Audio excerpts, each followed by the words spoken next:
우리에게 주시는 하나님의 말씀은 요한계시록 10장 1절부터 11절까지의 말씀입니다.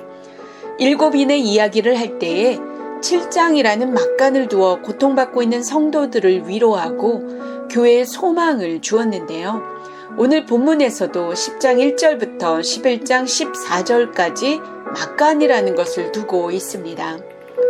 막간이라는 것은 어떤 일의 중간에 잠깐 동안의 사이나 틈을 말하는 것으로 연극이나 공연에서 막과 막 사이에 배우의 교체나 의상을 갈아입는 짧은 틈을 말하는 것으로 간격, 사이, 휴식 시간이라고 생각하면 됩니다.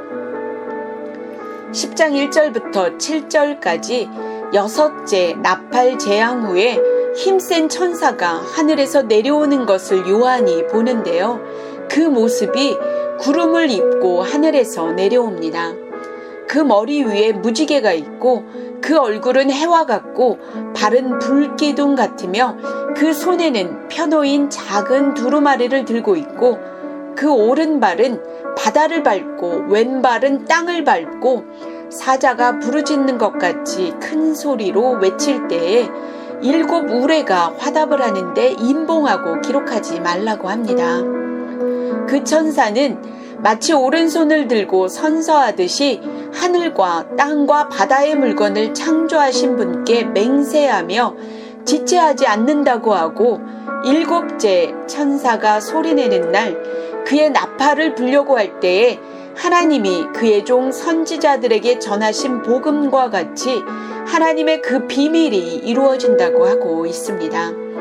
그 비밀은 11장 15절부터 18절에서 밝혀집니다. 8절부터 11절까지는 하늘에서 음성이 들리는데요. 천사의 손에 펴놓인 작은 책을 가지라고 합니다.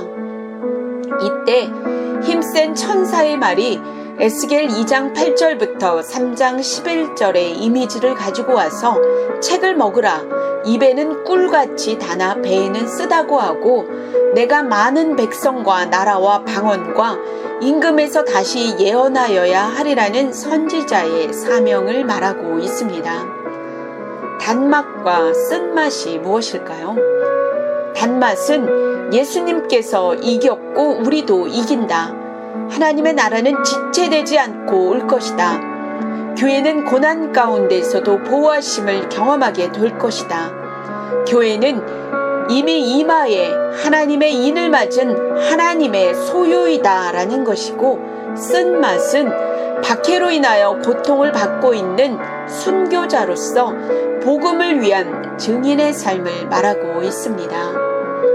큐티의 안목 애청자 여러분, 막간은 심판 가운데도 회개하지 않는 자인 교회를 핍박하는 자를 어떻게 할 것인가에 대한 답을 하며 교회의 역할, 사명을 말씀하고 있습니다.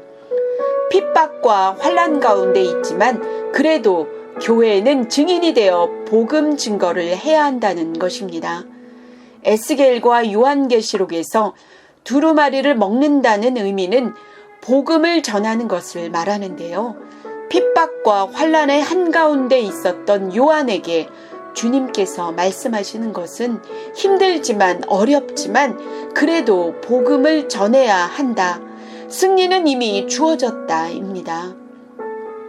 오늘 우리의 삶에서는 어떠신가요? 핍박과 환난 가운데 유배되어 있는 그곳에서까지 요한에게 복음 전파의 사명을 끝까지 말씀하셨다면 오늘 우리에게도 주님은 이것을 바라고 있지 않으실까요? 아직 믿지 않는 내 사랑하는 누구누구에게 복음을 전해야 합니다. 우리가 속해 있는 공동체가 멈추지 않고 복음이신 예수 그리스도를 전해야 합니다. 그렇지 않으면 어쩌면 영영 시간이 주어지지 않을 수 있습니다. 그런데요, 여러분, 우리 주님이 하시는 것은 심판이 목적이 아닙니다. 막간이라는 것을 두셔서 기회를 주시는 분이십니다.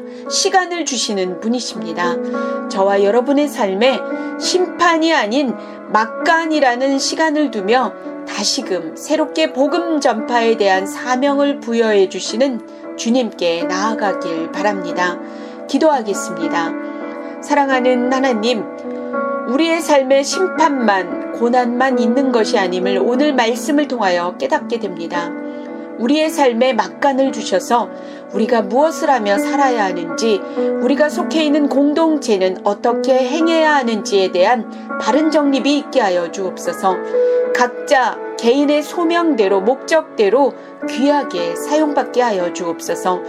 힘든 고난과 핍박의 시간을 주님께서 친히 붙들어 주시고 마침내 예수 그리스도로 인한 승리를 이루게 하여 주옵소서.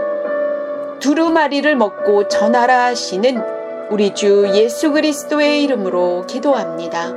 아멘.